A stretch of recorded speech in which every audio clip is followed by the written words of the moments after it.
จากวัดดับภัยเชียงใหม่สืบสานเวลาผ่าน131 ปีนานไกลวัดพระบาทอุดมรุ่งเรืองงามตาเจ้าน้อยบุญทาวงศาข้าหลวงปวงเชียงใหม่ปกครองหัวเมืองฟ้าทุ่มเทแรงกายแรงใจทุกชาติพันธุ์รวมใจรักษามัคคี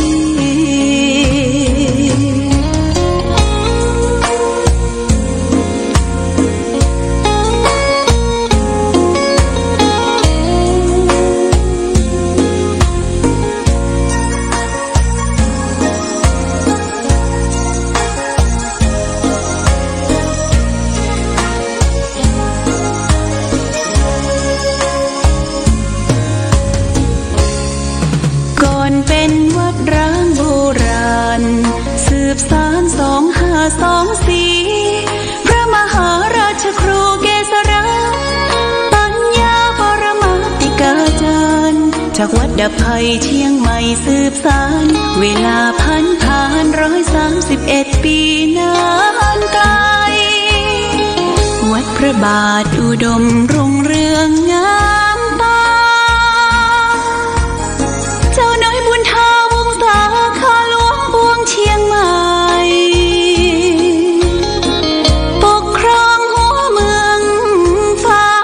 ทุ่มเทแรงกายแรงใจทุกชาติพันธุ์รวมใจรักษามัคคี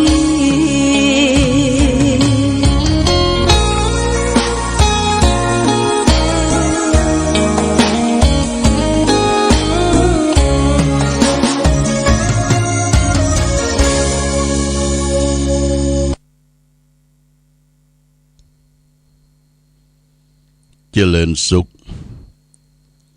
ศรัทธาสาธุชนญาติโยมท่านพุทธบริษัททั้งหลายวันนี้รายการธรรมะประทีปส่องต่างก็ได้มาพบปะกับพ่อแม่พี่น้องศรัทธาสาธุชนญาติโยมแห่งครั้งหนึ่งวันนี้เป็นวันอังคารที่28เดือนพฤษภาคมพุทธศักราช2567ซึ่งตรงกับเดือน8เหนือเดือน6ใต้แรม6ค่ำญาติโยมวันนี้มี66636เดือน8เหนือเดือน6ใต้แรม6ค่ำวันนี้อากาศท้องถิ่นเราก็สดชื่นแจ่มใสหลังจากที่มีฝนตกลงมาปล่อยๆตั้งแต่ตะวาเพราะฉะนั้นฝนตกลงมาก็ทำให้ท้องถิ่นเราชุ่มชื่นไปด้วยพืชพันธุ์ธัญญาหาร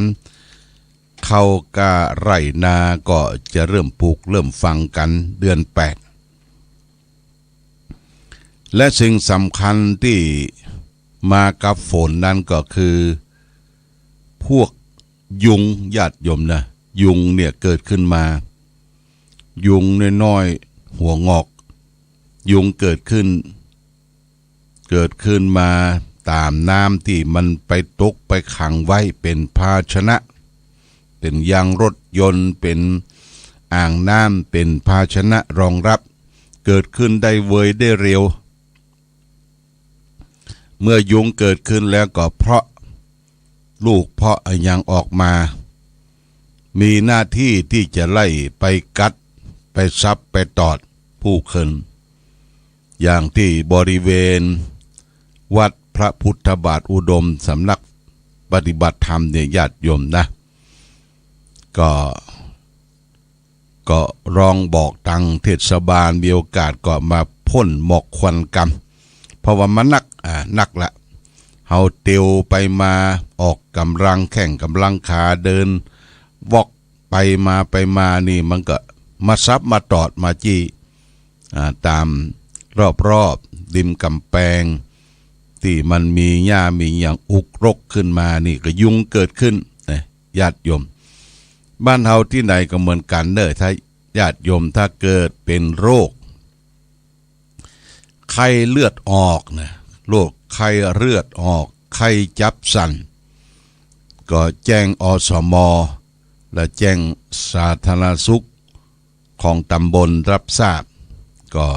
ก็จะได้ช่วยกันป้องกันไล่ยุง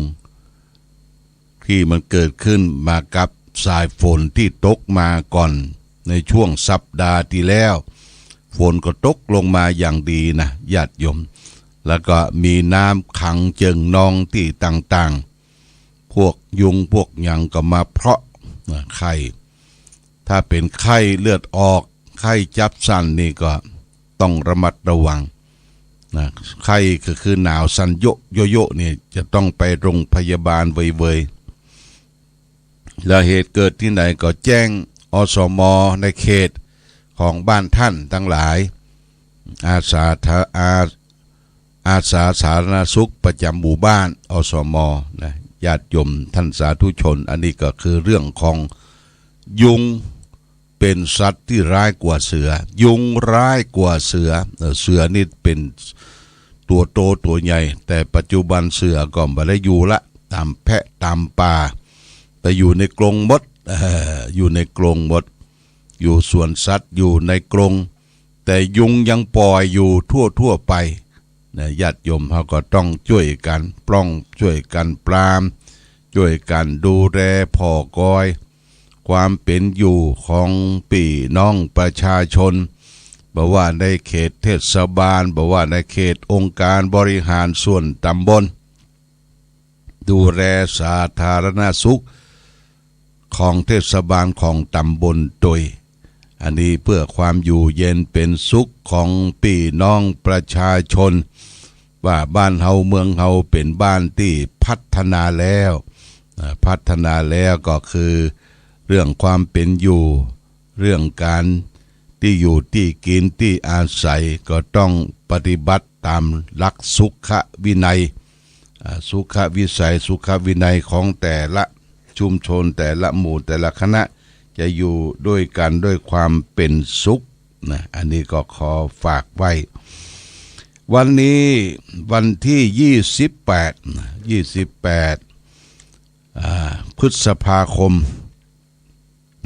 ทางคณะสงฆ์จังหวัดเชียงใหม่ก็มีการนัดประชุมกันเป็นการประชุมเคลื่อนที่วัดพระธาตุสุนันทาพระธาตุสุนันทานี่อยู่ที่แม่แตงก็เวลาบ่ายโมง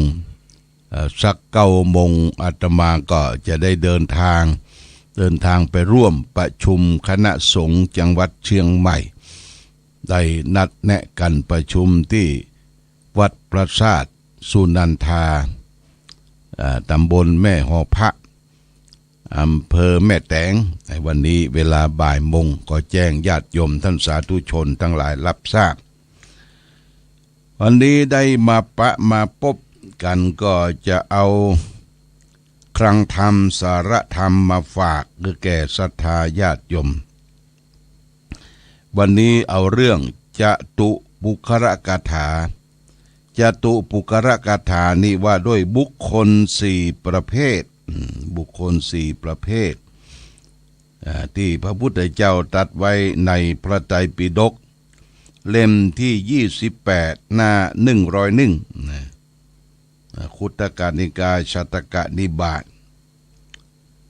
พระพุทธเจ้าว่าสาธุธรรมรุจิราชาสาธุปัญญานวานโรสาธุมิตตมัทธทุนภูโกปาปัสสะอาการนังสุขังแปลว่าพระราชาชอบพระไทยธรรมะ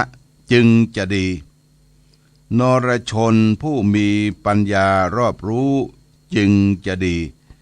มิตรไม่ประทุษร้ายมิตรจึงจะดีมารไม่ทำความชั่วนำตัวสุขมาให้อย่างนี้เป็นต้นการไม่ทำความชั่วนำความสุขมาให้ปาปัสสะอาการนังสุขังไม่ทำความชั่วไม่ทำบาปนำความสุขมาให้ทีนี้สาธุธรรมรุจิราชาพระราชาชอบพระไทยธรรมะจึงจะดีพระราชาก็คือผู้ปกครองเป็นประมุขของประเทศเฮาอย่างเช่นพระบาทสมเด็จพระเจ้าอยู่หัวรัชกาลที่9พระองค์ทรงปกครองประชาราษฎรโดยทศพิธราชธรรมทศพิธราชธรรมคือธรรมะ10ประการธรรมะ10ประการยกมาเป็นบางข้อพอเป็นที่เข้าใจเช่นว่าจาคะคือการบริจาคปริชาคะคือการบริจาคให้หอมช่วยเหลือเฟื้อฟายอนุเคราะห์สงเคราะห์คือแก่พระสงฆ์นิกรปวงชนชาวไทยที่อยู่ได้ถือพื้นแผ่นดินไทยเกิดทุพพิกภัยน้ำท่วมน้ำหลากฝนบ่ตกสถานที่แห้งแล้งแล้วก็เกิดแผ่นดินถล่มไฟไหม้ใต้รามพระราชาก็มีธรรมะทศพิธราชคำคือบริจาคพระราชทรัพย์ส่วนของพระองค์ให้แก่พระสงฆ์นิกรปวงชนชาวไทยถ้าพระราชาบ่ได้ไปเสด็จเองก็คือตัวแทนของพระองค์ได้ไปปรับความทุกข์คือซับน้ำตาแก่พี่น้องศรัทธาประชาชนราษฎรทั่วไปอย่างนี้เป็นต้นและก็พระราชาเป็นผู้ที่ทรงธรรมไม่โกรธไม่กริ้วไม่โมโหทำตนให้สม่ำเสมอต้นเสมอปลายอย่างพระบาทสมเด็จพระเจ้าอยู่หัวรัชกาลที่9ทรงวางรากฐานของธรรมะไว้ให้พระบรมสานุวงศ์ได้ประพฤติปฏิบัติต่อมาพระบาทสมเด็จพระเจ้าอยู่หัววชิรเกล้าเจ้าอยู่หัวองค์รัชกาลปัจจุบันรัชกาลที่10ว่าจะทำต่อสารต่อในโครงการต่างๆทำต่อสารต่อในโครงการต่างๆของพระบาทสมเด็จพระเจ้าอยู่หัวจะเป็นองค์เอกศาสนูปถัมภกอุปถัมภ์ศาสนาทุกศาสนาโดยเฉพาะอย่างยิ่งพุทธศาสนาพระองค์เป็นองค์เอกศาสนาอุปถัมภกยอยกพระพุทธศาสนาและก็ได้บวชได้อุปสมบทในพระพุทธศาสนามาแล้วอันนี้ก็คือพระราชาผู้ทรงธรรมในบุคคล4ประเภทนะอันนี้เป็นสิ่งสำคัญบ้านเฮาก็จะสุขสงบร่มเย็นด้วยธรรมะของพระราชาทศพิธราชธรรมบุคคลประการที่2นรชนผู้มีปัญญารอบรู้จึงจะดีสาธุปัญญานวานโรนรชนผู้มีปัญญารอบรู้ในการดำเนินชีวิตนรชนก็คือผู้คนทั่วไปที่เป็นนักปราชญ์ท่านผู้รู้เช่นผู้ปกครองประเทศและก็รัฐมนตรีท่านนายกตลอดถึงรัฐมนตรีที่บริหารทั้งข้าราชการประจำข้าราชการการเมืองนรชนที่มีความรอบรู้ดีเนี่ยมันก็จะทันเหตุทันการทันบ้านทันเมืองทันโลกทันเหตุทันการทันบ้านทันเมืองอย่างท่านนายกเศรษฐา ที่ออกไปต่างประเทศไปติดต่อกับประเทศญี่ปุ่นไปประเทศหลายประเทศวันนี้อยู่ที่ฮ่องกงเพิ่งก็ไปประสานดูแลติดต่อให้คนมาร่วมลงทุนในประเทศของเฮาประเทศของเฮาก็เหมาะแก่การลงทุนตั้งโรงงานจับจ่ายใช้สอยต่างๆเมื่อมีโรงงานมีการลงทุนในประเทศเศรษฐกิจของบ้านเฮาเมืองเฮาก็ดีขึ้นการติดต่อกับต่างประเทศและก็เชิญชวนให้ผู้คนนานาอารชาติมาเมืองไทยมาดูวัฒนธรรมไทยมาจิ้มอาหารเมืองไทยมาดูการแสดงศิลปะวิทยาต่างๆในประเทศไทยอันนี้เป็นการเปล่าประกาศเป็นการเชิญชวนเป็นการประชาสัมพันธ์ให้อารยประเทศต่างๆมามาแหวงยกตัวอย่างเช่นมวยไทยญาติโยมนะมวยไทยดังไปทั่วโลกมวยไทยที่ตีกันในวันอาทิตย์วันเสาร์และโดยเฉพาะอย่างยิ่งมวยไทยช่องวันศุกร์ตั้งแต่8 โมงเกินเป็นต้นไปเนี่ยเขาตีกันแต่มวยไทยกับมวยต่างประเทศประเทศอิหร่านนี่ยกคนมาเป็นหลายร้อยขอมาเรียนมวยไทยประเทศยุโรปประเทศอเมริกาประเทศเยอรมันประเทศตุรกีประเทศอิตาลีประเทศฝรั่งเศสยุโรปนะก็ฝึกหัดมวยไทยเพราะมวยไทยเป็นศิลปะของไทยมีมัดมีศอกมีเข่าเขาก็ฝึกฝนมาตั้งแต่น้อยๆล่ะรู้จักเตะรู้จักใจมัดรู้จักใจศอกรู้จักใช้เข่าแล้วก็ก่อนจะชกก็มีลำมวยไทยเรียกมวยไทยไม่ใช่เฉพาะที่เป็นผู้ชายผู้หญิงก็ต่อยได้อย่างชื่อว่าสแตมเนี่ยนักมวยไทยสแตมเป็นผู้หญิงเป็นมวยระดับโลกเป็นแชมป์โลกละสแตมเนี่ยมีเงินเป็นหลายล้านแล้วก็รถถังชื่อว่ารถถังแฮมเป็นนักมวยระดับโลกมีหลายล้าน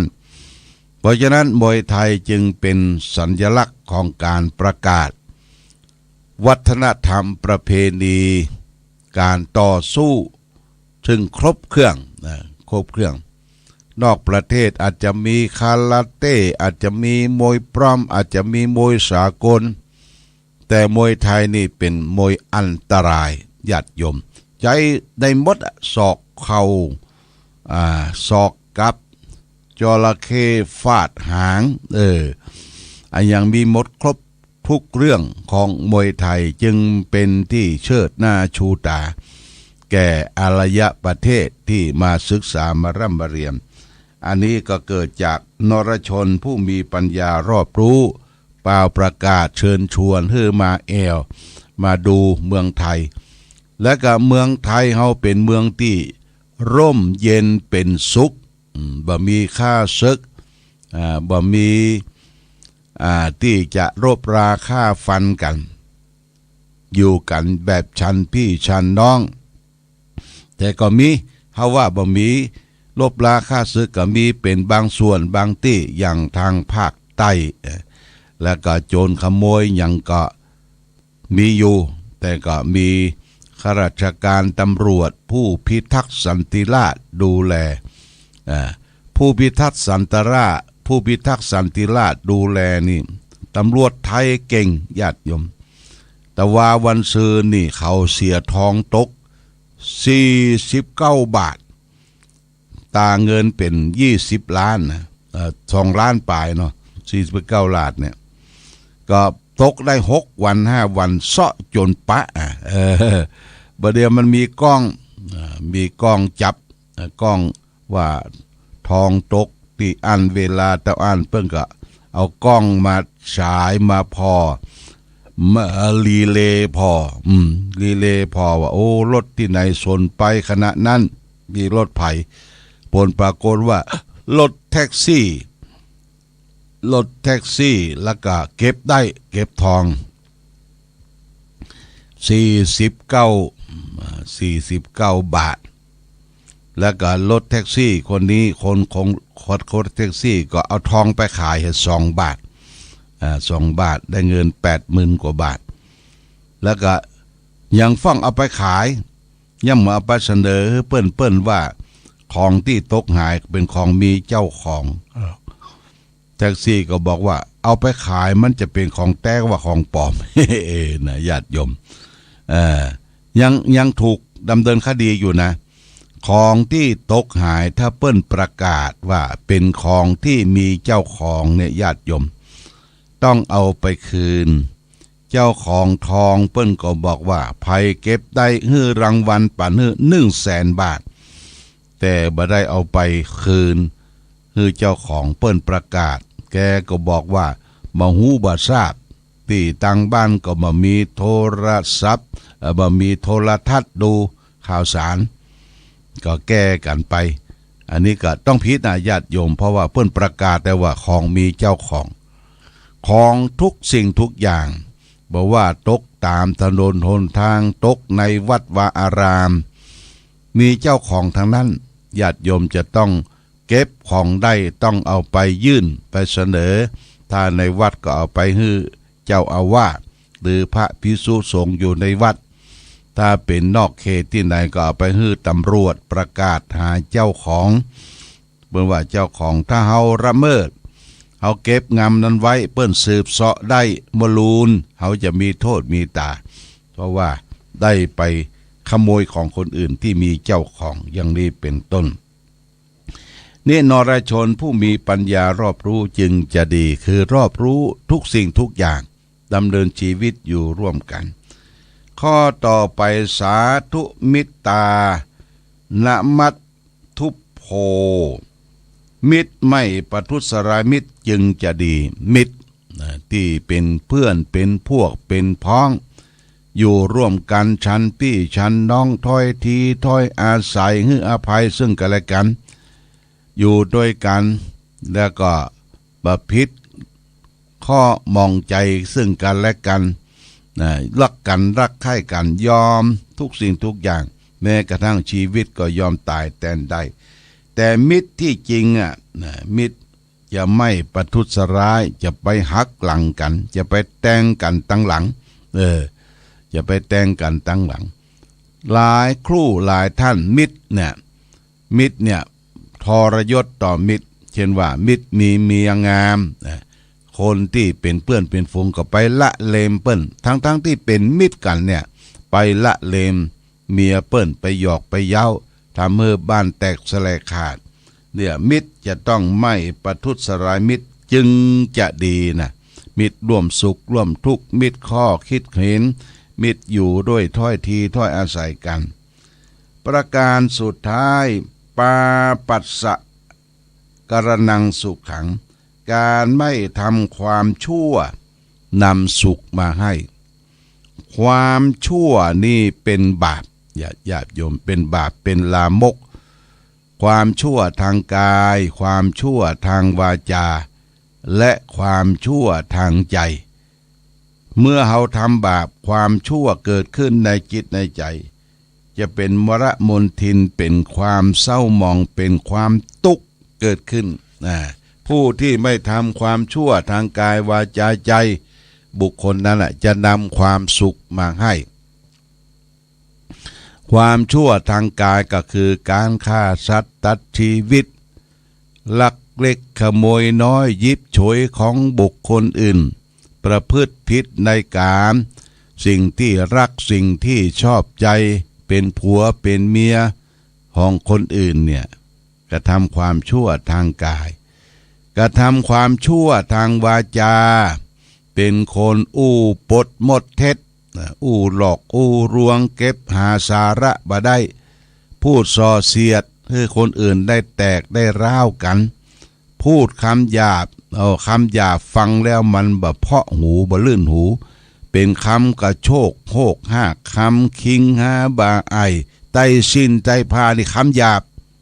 พูดเพ้อเจ้อก็คือพูดขาดสติประคับประคองอู้กับไผบ่พอหน้าพอตาอู้ไปเลยจะเกิดความเสียหายแก่ผู้ใดเนี่ยพูดเพ้อเจ้อเร็วไรไร้สาระอันนี้ก็คือเรื่องของวาจากัดสังหับปากไว้และก็เรื่องของใจแฮมใจเฮาเนี่ยบักคิดโลภอยากได้ของไผบักคิดพยาบาทปองร้ายไผเห็นชอบไปถามทำนองครองธรรมถ้าบุคคลใดมีใจคิดโลภอยากได้ของคนอื่นคิดจังคิดพยาบาทของคนอื่นเขาและก็เห็นผิดไปตามทำนองครองธรรมเห็นว่าทำดีบ่ได้ดีทำชั่วได้ดีเป็นต้นเนี่ยทำผิดทางจิตทางใจแม้แต่คิดก็ผิดแล้วญาติโยมเพราะฉะนั้นการประพฤติปฏิบัติทางใจเนี่ยเป็นสิ่งสำคัญยิ่งมีนักปราชญ์มีลูกศิษย์ลูกหาถามว่าหลวงปู่มั่นภูริทัตโตท่านรักษาศีลข้อเดียวนะจริงไหมเพิ่นไปถามหลวงปู่มั่นศีลของตุเจ้าพระสงฆ์มีศีล227ข้อหลวงปู่มั่นว่าขอรักษาข้อเดียวคือรักษาใจเนี่ยบ่ประมาทให้ใจนิ่งใจสงบเมื่อรักษาใจได้ศีลอื่นๆหลายๆข้อก็บ่ผิดพลาดบ่ประมาทในการรักษากายวาจาและใจเพราะฉะนั้นใจเป็นสิ่งสำคัญใจเป็นประธานใจเป็นนายกายเป็นบ่าวกายเป็นคนรับใช้ใจดีใจพระพุทธใจบริสุทธิ์ใจพระธรรมใจงามใจพระสงฆ์พระพุทธช่วยนำพระธรรมช่วยแต่งพระสงฆ์เป็นแหล่งแห่งสร้างสมคุณงามความดีจะฝึกคนคือฝึกที่ใจจะฝึกผู้ใดก็ฝึกตัวเราก่อนเป็นประการสำคัญเพราะฉะนั้นฝากไว้เป็นหลักคิดคือแก่ศรัทธาญาติโยมไม่ทำบาปเสียเลยย่อมนำความสุขมาให้อย่างนี้เป็นต้นวันนี้รายการธรรมะประทีปส่องตางได้มาพบศรัทธาญาติโยมท่านสาธุชนทั้งหลายก็พอสมควรแก่กาลเวลาต้องอำลาพาจากญาติโยมท่านสาธุชนไปก่อนรายการธรรมะประทีปส่องตางขอลาก่อนขอผู้ฟังจงตั้งมั่นจิตหันษาโดยธรรมะขององค์พระพุทธาได้นำพาให้เกิดความสุขสงบเย็นขอเจริญพร